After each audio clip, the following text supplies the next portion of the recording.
एक tragic incident एक ऐसी जगह पे हुआ जहाँ पे तस्वुर भी नहीं किया जा सकता था। This was the worst incident in the history of Kashmir. यानी 12 लाख फौजी एक ऐसी जगह पे हैं जहाँ से ये कहा जाता है कि शायद वो थोड़ी सी डेंजरस जगह है, और जब ये इंसिडेंट होता है तो कोई मौजूद नहीं होता। आपको ये नैरेटिव पुश किया जाता है कि भाई हर पाकिस्तानी ने आके बम फाड़ देना है यहाँ पे, या ये नैरेटिव पुश किया जाता है कि इंडिया ने एक बटन दबाने पाकिस्तान खत्म हो जाएगा, क्योंकि हकीकत ऐसी नहीं है। अब ये बात प्रैक्टिकली अच्छी लग सकती है, पेट्रियोटिज्म जागेगा, आपकी जो देशभक्ति है वो जागेगी, लेकिन रियलिटी ऐसी नहीं है। विच क्लियरली टेल्स कि यार आप ह्यूमैनिटी को जो है ना सब्जेक्टिव कर रहे हो कि सिंपैथी सिर्फ आपको दी जाए, बाकियों के लिए सिंपैथी नहीं। इसका मतलब तो यही हुआ कि जो आपकी जो मिलिट्री फोर्सेज हैं, जो आपके डिफेंस फोर्सेज हैं, वो कमज़ोर हैं। ये पाकिस्तान है, भूटान नहीं है, ये नेपाल नहीं है, कोई छोटा सा मुल्क नहीं है, मंगोलिया थोड़े ये आप आके यहाँ हमला कर देंगे, हम बैठे रहेंगे। हमने यहाँ के जो न्यूक्लियर मिसाइल बने हुए हैं वो क्या हमने शीशों में रखे हुए हैं, हमने कबड़ में सजा के थोड़ी रखे हुए हैं मेरे भाई।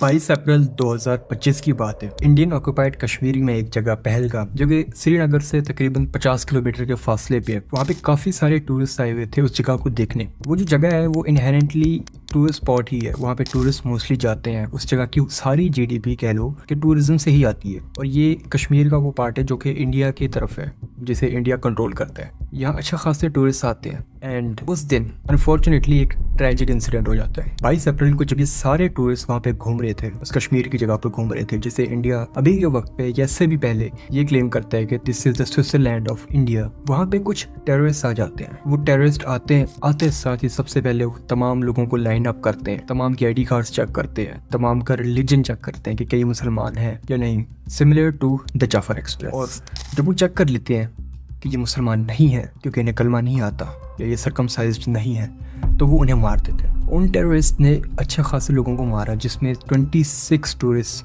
मारे गए। उन 26 टूरिस्ट में एक इंडियन नेवी का एक ऑफिसर था, एक नेपाल का टूरिस्ट था और एक फॉरेन टूरिस्ट था, और भी बाकी सारे लोकल टूरिस्ट थे जो इंडिया की अलग अलग जगह से उस तरफ घूमने आए थे। इन टेररिस्ट ने जब इन्हें मारने के बाद इनकी औरतों से ये कह दिया कि मोदी को जाके पैगाम दे दो। ये खबर आग की तरह फैल चुकी थी। एक ट्रैजिक इंसिडेंट एक ऐसी जगह पे हुआ जहाँ पे तस्वुर भी नहीं किया जा सकता था। This was the worst incident in the history of Kashmir happening in India. ये वाकया जब हुआ पूरी दुनिया ने इस बात को कंडेम किया। पाकिस्तान, USA, रशिया, चाइना और सऊदी, जितने भी कंट्रीज हैं, सब ने इस अटैक को कंडेम किया। पाकिस्तान के डिफेंस मिनिस्टर ने इस बात को कंडेम किया, लेकिन उन्हें नहीं पता था कि India was about to play the same old tactics. दरअसल जैसे ये ट्रैजिक इंसिडेंट होता है, इंडियन गवर्नमेंट पूरा ब्लेम डाल देती है पाकिस्तान पे। क्यों, ये हमें नहीं पता। अब मैं आपको इस रीजन की जो है ना सैंक्टिटी बताता हूँ, इस रीजन की ज्योग्राफिकल लोकेशन बता देता हूँ। ये जो रीजन है पहलगाम, ये इंडिया में कश्मीर में मौजूद है, वो कश्मीर जो इंडिया कंट्रोल करता है। ये श्रीनगर से पूरे 50 किलोमीटर दूर है, और यहाँ पे मिलिट्री सर्वेलेंस 7 लाख से 12 लाख फौजी हैं, क्योंकि ये जगह बॉर्डर से करीब है। इसका डिस्टेंस है, और ये इंडिया की तरफ ही आती है, मोस्टली इंडिया में ही है, तो ये बॉर्डर से एक डिस्टेंस में जरूर है, बट जो खतरा रहता है। तो यहाँ पे 7 लाख से 12 लाख फौजी मौजूद थे, जो मौजूद होते हैं। यानी 12 लाख फौजी एक ऐसी जगह पे है जहाँ से ये कहा जाता है कि शायद वो थोड़ी सी डेंजरस जगह है, और जब ये इंसिडेंट होता है तो कोई मौजूद नहीं होता। इस वीडियो में आप देख सकते हैं कि जो इंडियन नेवी का ऑफिसर था, उनकी सिस्टर ये तक कहती हैं कि 1.5 घंटे तक वहाँ पे मेरे भाई लेटे रहे, पड़े रहे, वो बच सकते थे, लेकिन कोई बचाने नहीं आया। कोई नहीं आया वहाँ पे 1.5 घंटा, वो जिंदा था तब तक कोई नहीं आया वहाँ पे। अगर कोई आदमी होती तो मेरे को बच सकता था, कोई नहीं आया वहाँ पे। अब ये जो रीजन है, ये जो जगह थी, यहाँ पे आप ट्रांसपोर्ट के थ्रू नहीं आ सकते, आप किसी कार में नहीं आ सकते, आप किसी बाइक में नहीं आ सकते, लेकिन आप अपने जो है ट्रांसपोर्ट में, अपने व्हीकल में नहीं आ सकते। यहाँ आने के लिए आपको ट्रैकिंग करनी पड़ेगी, हाइकिंग करनी पड़ेगी, या घोड़ों के थ्रू, और इन ट्रांसपोर्ट के थ्रू आना पड़ेगा यहाँ पे। जिसका मतलब है कि ये रीजन ऐसा है जहाँ पे एक किस्म से रोड्स नहीं है, बस किसी तरीके से करके आप आ सकते हो। और वहाँ से ये खबर निकलती है जहाँ 26 मासूम लोगों को मार दिया जाता है। क्या उस वक्त इंडियन मिलिट्री यहाँ पे मौजूद नहीं थी? ये सवाल बहुत से लोगों ने किया, लेकिन ये बात एक किस्म से घुमा दी गई। सेम ओल्ड टैक्टिक्स के तहत इस वाकया को पाकिस्तान पे डाल दिया गया, और क्यों डाल दिया गया आज की वीडियो में जानते हैं। दरअसल जितने भी आई विटनेसेस थे इस इंसिडेंट में, उन्होंने स्केचेस बनवाए कि वो टेररिस्ट किस तरह दिखते हैं। उन्होंने उनके बारे में उनकी आइडेंटिटी थोड़ी सी रिवील करने की कोशिश की, और उन आई विटनेसेस के तहत इन लोगों के स्केचेस बनवा लिए गए। अब इन लोगों में कहा जा रहा है कि 2 लोग वो हैं जो कश्मीर से ही थे, जो लोकल थे, और 2 लोग वो हैं जो पाकिस्तान से आए, हमला किया, वापस चले गए। ये इंडियन मीडिया, इंडियन गवर्नमेंट का क्लेम है, जिसके तहत वो ये कहना चाह रही है कि सब कुछ पाकिस्तान ने किया है, ये पाकिस्तान की तरफ से किया गया है, पाकिस्तान हमसे खुश नहीं है, पाकिस्तान को हमारी सक्सेस बर्दाश्त नहीं होती। और ये वाक़या हुआ भी तब था जब JD वैंस इंडिया में मौजूद थे। देखो, इस वीडियो में ना मैं इंडियंस को या वो जो ट्रेजिक इंसिडेंट हुआ उस पर कोई मजाक नहीं करने आया या मैं कोई हंसने नहीं आया, लेकिन मैं आपको आपके सामने एक हकीकत रखने आया हूँ। मैं आपके सामने हकीकत रखने आया हूँ कि कैसे इंडियन अवाम को खुसूसन पागल बनाया जाता है। आपको ये नैरेटिव पुश किया जाता है कि भाई हम, यानी हम पाकिस्तानी भाई आप लोगों को मारना चाहते हैं। आपको ये नैरेटिव पुश किया जाता है कि भाई हर पाकिस्तानी ने आके बम फाड़ देना है यहाँ पे, या ये नैरेटिव पुश किया जाता है कि इंडिया ने एक बटन दबाने पाकिस्तान ख़त्म हो जाएगा, जबकि हकीकत ऐसी नहीं है। और आज की वीडियो में हम जानते हैं इस ट्रेजिक इंसिडेंट के बाद इंडिया ने जो है पाकिस्तान के साथ जितने भी टाइल्स थे, जो ट्रेड टाइल्स थे, जो डिप्लोमेसी थी, जो भी थी, वो सब ख़त्म कर दिया। जो पाकिस्तानी डिप्लोमेट्स इंडिया में मौजूद थे उन्हें एक हफ्ते का टाइम दे दिया गया है कि वो वापस चले जाएं। जितने पाकिस्तानी लोग इंडिया में इलाज के लिए गए थे उन्हें 48 आवर्स का टाइम दे दिया गया है कि वो इंडिया को खाली करते हैं। उसी के साथ ही पाकिस्तान में भी कमेटी बैठी जिसके तहत सेम स्टेप्स फॉलो किए गए। जितने इंडियंस पाकिस्तान में मौजूद हैं सिवाय सिख्स के, वो सब अपने कंट्री वापस जा सकते हैं। जितने सिख यात्री हैं वो अपना जो रिचुअल, जो उनका पिलग्रिमेज होता है, जो उनका रिलीजियस रिचुअल है, वो परफॉर्म कर सकते हैं, उसमें उन्हें कोई इशू नहीं होगा। और उसी के साथ ट्रेड टाइज कट हो चुके हैं। पाकिस्तान ने इंडिया को अपनी एयर स्पेस अलाउ करने से मना कर दिया, जिसके तहत इंडिया को रिपोर्टेडली हर महीने $500 मिलियन का नुकसान हो सकता है, विच इज़ इनसेन, क्योंकि काफ़ी सारी फ्लाइट्स डिले हो सकती हैं, एक लंबा रूट लेना पड़ जाएगा, और this is bad for both countries. दूसरी तरफ इंडिया ने जो इंडस वाटर ट्रीटी है, जो 1960s में एक एग्रीमेंट साइन हुआ था बिटवीन पाकिस्तान एंड इंडिया, कि जो इंडस का वाटर है या जो 3 दरिया हैं वो पाकिस्तान के पास हैं, जो 3 इंडिया के पास हैं, उनके दरमियान एक शेयर्ड एग्रीमेंट हुआ था, जिसके तहत आप किसी का पानी रोक नहीं सकते, आप किसी के पानी में कोई मसला नहीं कर सकते, आप कनाल्स नहीं बना सकते, आप इंफ्रास्ट्रक्चर नहीं बना सकते, आप इस एग्रीमेंट को तोड़ नहीं सकते। और एक ऐसा एग्रीमेंट था जिसमें कोई लिमिटेशन नहीं थी, कोई टाइम फ्रेम नहीं था, कोई टेन्योर नहीं था। ये लाइफ टाइम चलने वाला एग्रीमेंट था जो कि दोनों कंट्रीज ने साइन किया था इंडस वाटर ट्रीटी के नाम से। इंडिया की तरफ से जो बयान सामने आया उसी के तहत वो ये कहते हैं कि वो इस वाटर ट्रीटी को वायलेट कर देंगे, जिसके मुताबिक वो पाकिस्तान का पानी बंद कर देंगे। अब ये बात प्रैक्टिकली अच्छी लग सकती है, प्रैक्टिकली लोगों को खुश करने के लिए बहुत अच्छी बात है, पेट्रियोटिज्म जागेगा, आपकी जो देशभक्ति है वो जागेगी, लेकिन रियलिटी ऐसी नहीं है, ऐसा नहीं हो सकता। क्योंकि पहली बात, ये जो एग्रीमेंट है आप यूनिलेटरली नहीं तोड़ सकते, यानी आप खुद इसको नहीं तोड़ सकते, खुद इसको ख़त्म नहीं कर सकते। इंटरनेशनल पावर्स मिलेंगी और उसी के तहत कुछ हो सकता है। आप खुद से ये फैसला नहीं कर सकते कि मैं आज इस एग्रीमेंट को मानूंगा, आज नहीं मानूंगा। सेकेंड, इंडिया के पास इंफ्रास्ट्रक्चर नहीं है, पाकिस्तान का पानी वो ऐसे रुक नहीं जाएगा आपके कहने से। पाकिस्तान में वो पानी फ्लो करेगा, जब मौसम और अच्छा होगा तो ज़्यादा पानी फ्लो करेगा, जब ग्लेशियर्स पिघलेंगे तो और पानी फ्लो करेगा। पाकिस्तान को पानी की कमी नहीं होगी। लेकिन हाँ, ये बात है, अगर इंडिया वायलेट करता है और उसके बाद इंफ्रास्ट्रक्चर वहाँ जाके बनाता है तो फिर इश्यूज हो सकते हैं, कि फिर आप पानी रोकने की कोशिश करोगे, जो कि पहली बात इंटरनेशनली एक वॉर क्राइम होगा। और पाकिस्तानी गवर्नमेंट ने भी ये खास ऐलान कर दिया है कि अगर ऐसा वैसा कुछ होता है तो भरपूर जवाब दिया जाएगा। खैर, पॉलिटिक्स को हम साइड पे रखते हैं, हम इस इंसिडेंट को इसको देखते हैं कि ये क्या है और कैसे एक पावर की गेम की वजह से मासूम लोगों की जानें चली जाती हैं। क्या ये बात एस्केलेट होगी जंग तक या नहीं, जानते हैं। देखिए, सबसे पहली बात, ये जो इंसिडेंट हुआ इट वॉज वेरी ट्रैजिक, बहुत ट्रैजिक था, लोगों की जानें गई, और कोई भी पाकिस्तानी या कोई भी इंसान जो होगा उस बात पे नहीं हंसेगा। आपने नोटिस किया भी होगा इंटरनेट पे, अगर कोई पाकिस्तानी हंस भी रहा है, वो इस बात पे नहीं हंस रहा कि वहाँ जो पहलगाम में मासूम लोगों के साथ कुछ हुआ है उस पे हंस रहे, बल्कि वो इस सिचुएशन पे हंस रहे कि हर बात आप पाकिस्तान से जोड़ देते हो। आप कहते तो हो कि आप पाकिस्तान को तोड़ दोगे, बर्बाद कर दोगे, लेकिन आप नहीं कर सकते और आप नहीं कर पाओगे। हम यहाँ उन लोगों की जानों का मजाक नहीं उड़ा रहे जो लोग इस दुनिया से चले गए। हम इंडियन गवर्नमेंट की जो हिपोक्रेसी है, हम जो एक गोदी मीडिया, जो एक बीजेपी का एक नैरेटिव है, एक नैरेटिव पुश किया जाता है अपने आम मासूम लोगों में, उस पर हंस रहे। क्योंकि एक तरफ गजा में कुछ होता है, एक तरफ जाफर एक्सप्रेस में कुछ होता है, लोग मारे जाते हैं, तभी आपको काफ़ी सारे Indian right wing extremist, right wing जो पेजेस हैं, राइट विंग जो लोग हैं, जो राइट विंग सोच के हैं इंडिया में मौजूद हैं, और एक्सट्रीमिस्ट फैशिस्ट लोग हैं, वो इस बात पे हंसते हैं, वो रफ़ा का मजाक उड़ाते हैं, वो गजा का मजाक उड़ाते हैं, फ़लस्तीन का मजाक उड़ाते हैं, सीरिया का मजाक उड़ाते हैं, जाफर एक्सप्रेस में कुछ हो उसका मजाक उड़ाते हैं। But at the same time जब उन्हीं के साथ कोई चीज़ होती है तो वो सिंपैथी मांगते हैं। बांग्लादेश इशू था, उस पर सिंपैथी मांगी गई। पिलग्रिम्स के साथ जो इशू हुआ, जो बस में एक टेरर अटैक हुआ, वो ट्रैजिक, लोगों के साथ नहीं होना चाहिए, बट एक सिचुएशन के तहत उस पर सिंपैथी मांगी गई।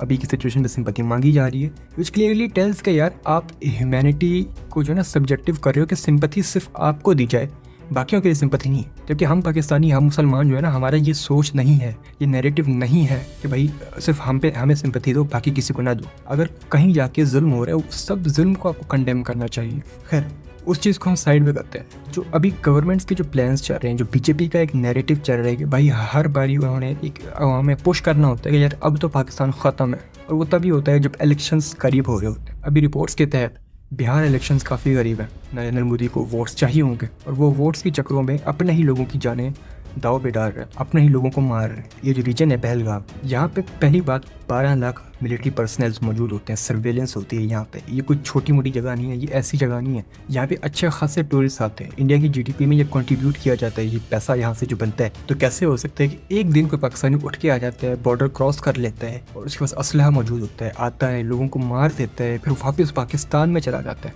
ये ऐसा कैसे हो सकता है? इसका मतलब तो यही हुआ कि जो आपकी जो मिलिट्री फोर्सेज हैं, जो आपके डिफेंस फोर्सेज हैं, वो कमज़ोर है, नहीं रोक पा रहे किसी को। क्या इसका मतलब यही है? तो ये जो आप नैरेटिव पुश करते हैं कि स्ट्रॉन्गेस्ट आर्मी, ये गलत होगा।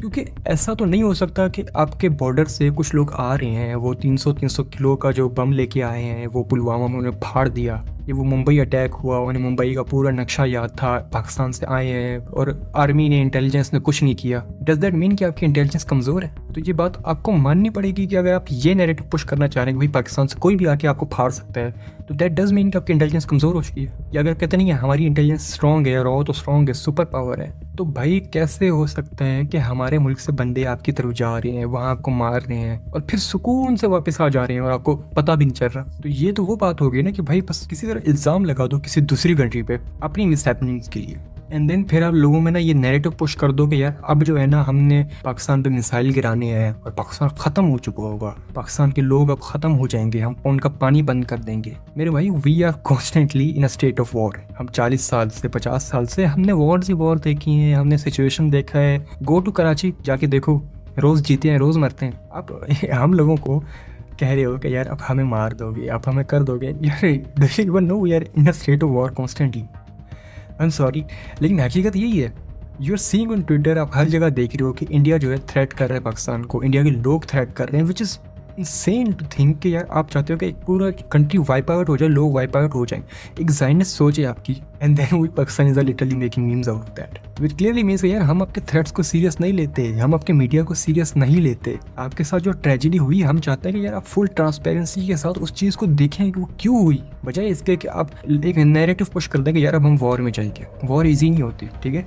ये पाकिस्तान है, भूटान नहीं है, ये नेपाल नहीं है, कोई छोटा सा मुल्क नहीं है, मंगोलिया थोड़े ये आप आके यहाँ हमला कर देंगे, हम बैठे रहेंगे। हमने यहाँ के जो न्यूक्लियर मिसाइल बने हुए हैं वो क्या हमने शीशों में रखे हुए हैं? हमने कवर में सजा के थोड़ी रखे हुए हैं मेरे भाई। हमारे जो PF के पायलट्स हैं कि वो एम बैठे हुए हैं, बस स्किल्ड डॉग फाइटर्स है, वो स्किल्ड डॉग फाइटर्स। MM आलम नाम याद होगा आपको। तो ये एक नैरेटिव ना आप लोगों को ना दें। आप बस आएंगे पाकिस्तान में और पाकिस्तान में बैठा हुआ है, बस वो जो इंडिया आए हमें मार देगा। इस नैरेटिव को ख़त्म करें। जंग से कुछ नहीं होना, आप सिचुएशन को एस्केलेट खुद करेंगे और खुद ही उसमें फंसेंगे। पाकिस्तान की जो हमेशा से अप्रोच है वो डिफेंसिव रही है।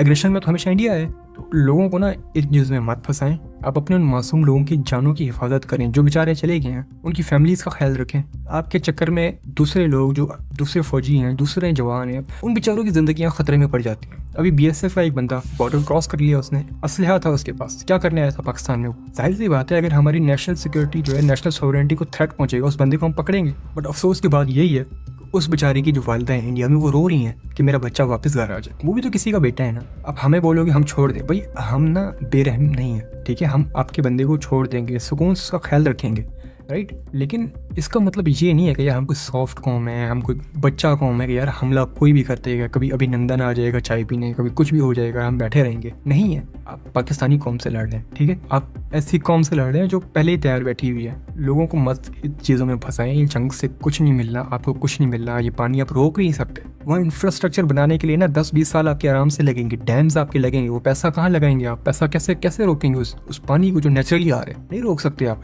ऊपर से आपने कुछ किया तो आपके एनिमीज मौजूद हैं हर तरफ। चाइना आपका सबसे बड़ा राइवल है। आपने इंडस वाटर ट्रीटी को तोड़ने की बात की, वहाँ आपने चाइना की रिटेलिएशन देखी है। चाइना भी आपका पानी बंद कर सकता है आराम से। एक लोगों को ना इस चीज़ में उलझाएंगे आप, एक सर्कस सा लगेगा। असल सिचुएशन से भाई बात ख़त्म, बात उड़ जाएगी। एक वक्फ अमेंडमेंट बिल जो था इंडिया में पास किया गया अगेंस्ट मुस्लिम्स, वहाँ पे इशू हो रहे हैं। जो CAA पास किया जा रहा है वहाँ भी इशू हो रहा है। ये सब तमाम चीज़ें आपकी कंट्री में हो रही हैं। आपकी कंट्री में हिंदू मुस्लिम दंगे हो रही होती हैं, आपकी कंट्री में मुसलमानों को 24/7 ये प्रूफ करना होता है कि हम पैट्रियोटिक है, हम देशभक्त हैं भाई, हम देशद्रोही नहीं है, हमें ये ना कहो हम वायलेंट नहीं है। यानी इंडियन मुस्लिम्स को प्रूफ करना पड़ता है कि यार इसका जो है ना हमसे कोई ताल्लुक नहीं है, हमें माफ़ कर दो, वरना क्या होगा कि उनकी ज़मीनें आप हड़प लोगे, वहाँ बिल्डोज़र चला दोगे, मस्जिदें गिरा दोगे। तो ख़त्म कीजिए इन चीज़ों को, इंसान बनिए। इस वीडियो में मैं ये नहीं कहना चाह रहा कि यार इंडिया बड़ा, पाकिस्तान बड़ा, ये बड़ा, वो बड़ा। भाई वॉर बहुत गलत चीज़ होती है, अगर होगी तो ये पूरी जो सिचुएशन है हर जगह एस्केलेट होगी, छोटी मोटी चीज़ नहीं होती है, पूरा रीजन डिस्टेबलाइज होगा। ठीक है, आपको क्या लगता है कि साउथ एशिया में सिर्फ आप ही एक न्यूक्लियर पावर है? भाई हम भी हैं, ऊपर चाइना भी बैठा हुआ है। ठीक है, अगर आपने सिचुएशन एस्केलेट करने की कोशिश की,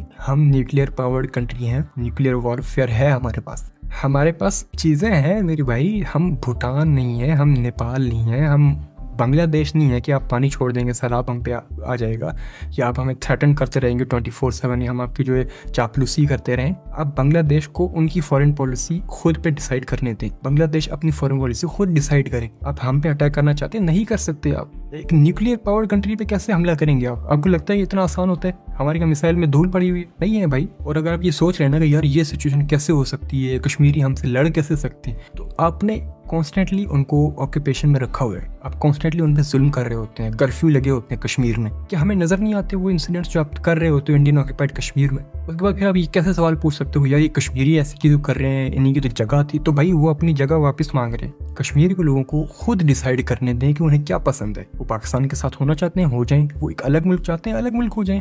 आप इस तरीके से जब किसी पे दबाव डालेंगे, जब ऑक्यूपेशन होगा, तो वो रेजिस्ट करेंगे और उनका रेजिस्टेंस फिर आपको पसंद नहीं आएगा और फिर आपका बिहेवियर वो ज़ायनिस्ट वाला हो जाना है। ये जो एक मोदी सरकार का एक नैरेटिव पुश किया जाता है ना, ये मोदी सरकार सिर्फ बातें हैं आप लोगों की, और वो बातों से आपके अपने मुल्क को नुकसान है, इस रीजन को नुकसान है। खुदारा इन चीज़ों को रोकें, इन चीज़ों से बस करें। जंग वंग कोई अफोर्ड नहीं कर सकता, ना आप अफोर्ड कर सकते, ना हम अफोर्ड कर सकते हैं। हम मीम्स बनाएंगे, आपने एक ठंडे से जोक्स मारने होते हैं हम पे, भाई 93,000 पैंट उतर गई, आटा है, चीनी है, पानी है, भाई सब है हमारे मुल्क में, सब है। तो चीज़ों को ख़त्म करें। That was it, signing off. अस्सलाम वालेकुम।